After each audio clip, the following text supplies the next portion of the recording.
Here in Crystal Clear here with another edition of What You Meme News. Give me 1 minute to show you why your government still ain't shit. Part Infinity. Let's get it. Cancel.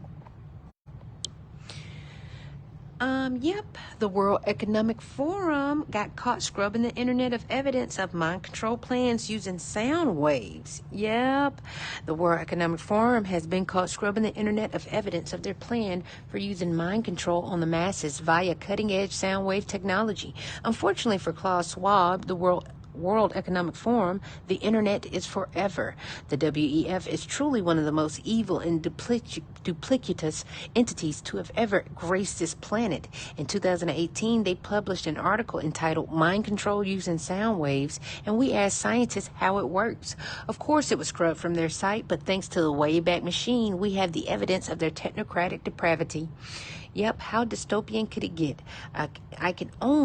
I can see the day coming where scientists will be able to control what a person sees in their mind's eyes by sending the right waves to the right place in their brain. My guess is that most objections will be similar to those we hear today about subliminal messages and advertisements, only much more vehement.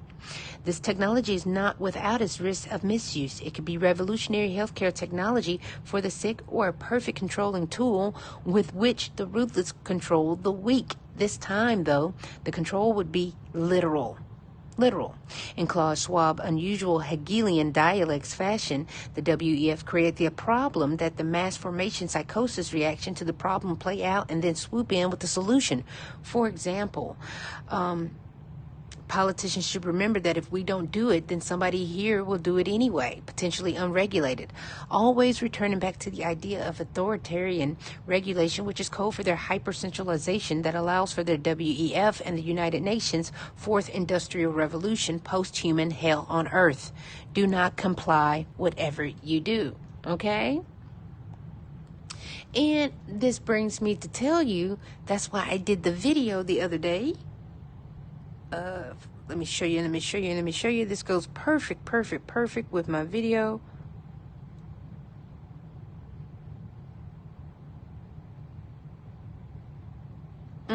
So when they put your consciousness into these chips, and if you don't believe anything that I'm saying, you can go look all of this up. Joe Biden, Pedo Joe, just said we have a microchip shortage, and that's their number one thing they're worried about is getting these microchips made.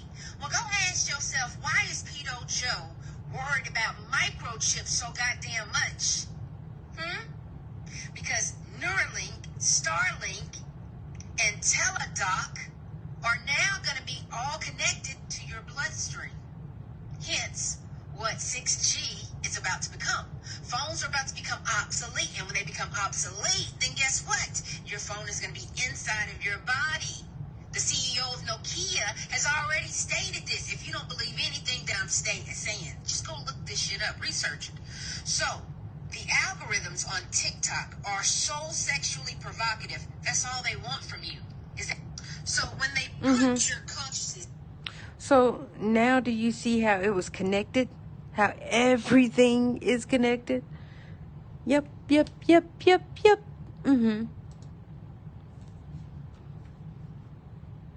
The United Nations has declared war on conspiracy theories, describing the rise of conspiracy thinking as worrying and dangerous, and providing the public with a toolkit to pre-bunk and debunk anybody who dares to suggest that world governments are anything but completely honest, upstanding, and transparent.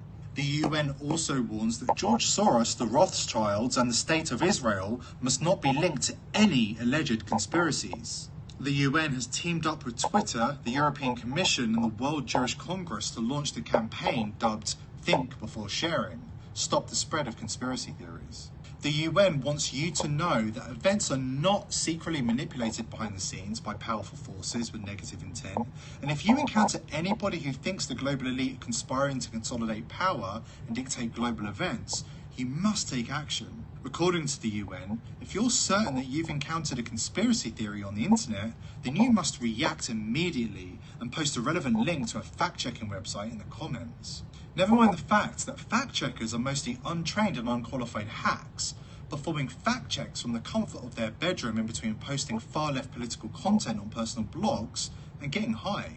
The UN also provided advice for anybody who encounters a real-life conspiracy theorist in the flesh. According to the agency, you must not under any circumstances be lured into an argument with a conspiracy theorist. Any argument may be taken as proof that you are part of the conspiracy and reinforce the belief, and the conspiracy theorist will probably argue hard to defend their beliefs, the UN says. Instead, you must show empathy and avoid ridiculing them. And if you're a journalist, you must report them to social media and contact your local National Press Council or Press Ombudsman.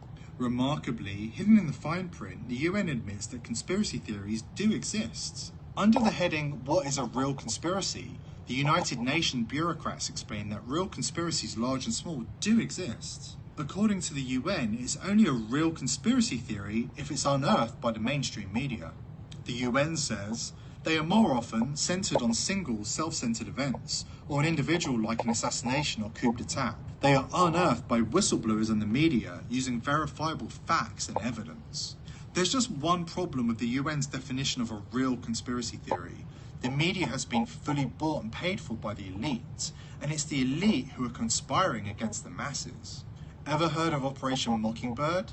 In the 1960s, you would get called a conspiracy theorist if you dared to suggest that the CIA was spying on journalists and controlling the mainstream media. In reality, this is exactly what was happening. Operation Mockingbird was a CIA op that spied on members of the Washington Press Corps in 1963, 1972, and 1973. They also paid journalists to publish CIA propaganda. Wiretapping of US citizens is against CIA code, but this is what they did. Hence, the Patriot Act is what Bush signed so that all of your phones could be could be listened to, all of your text messages could be read, and all of your privacy literally taken away from you. That's what the Patriot Act did. That's what George Bush did for you. How do we know about this? Mockingbird was uncovered by the Church Committee after the Watergate scandal. JFK secretly recorded Operation Mockingbird conversations in the Oval Office, and they are now part of the presidential recordings. So sure, we should be trusting everything the media and fact-checkers say, right? It's not like they have a history of being manipulated by shadowy three-letter agencies and the global elite, right? But that was the 60s and 70s, and everything has gotten so much worse since then. In 2013, Obama signed legislation that repealed the US Information and Educational Exchange Act of 1948, also known as the Smith-Mundt Act. So why is this important? Well, the Smith-Mundt Act was so-called anti-propaganda law that prevented the US government's mammoth broadcasting arm from delivering programming to American audiences. But on July 2nd, 2013, Obama quietly and deceitfully changed the law, meaning that the US government and the CIA could legally propagandize the US citizens. Strangely, And also that your phone, remember when AT&T was telling them that they're not going to let the government wiretap you and read your text messages, and when the phones was doing that, well, Verizon let them. AT&T was trying to fight, and Apple said, no, I'm not gonna let you listen in on our conversations. Apple had to fight the government, and then they folded, and so now everybody's phone is tapped and listened to, and text messages are being read. Mainstream media doesn't like to acknowledge this fact, but it suits government agencies and the United Nations down to the ground. Of course, they'll tell you to place blind trust in the mainstream media and fact-checkers, regardless of how many times they get proved wrong, time and time again. Hunter Biden's laptop from hell, anyone? It took the media more than a year to admit that it was real. For a whole year, the media was telling us that the laptop story was Russian disinformation, and fact-checkers were censoring social media, scrubbing it clean of any trace of the laptop from hell story, for fear that it would damage Joe Biden's presidential run. In 1998, Noam Chomsky co-authored a book with Edward Herman called Manufacturing Consent. It blasted apart the notion that the mainstream media informs the public, serves the public, so that we can better engage in the political process. In fact, the mainstream media manufactures our consent. It tells us what their paymasters, the three-letter agencies and global elite, so that we can fall in line. Democracy is staged with the help of the mainstream media, which works as a propaganda machine. Mainstream media is not a check on power. The very system requires complicity.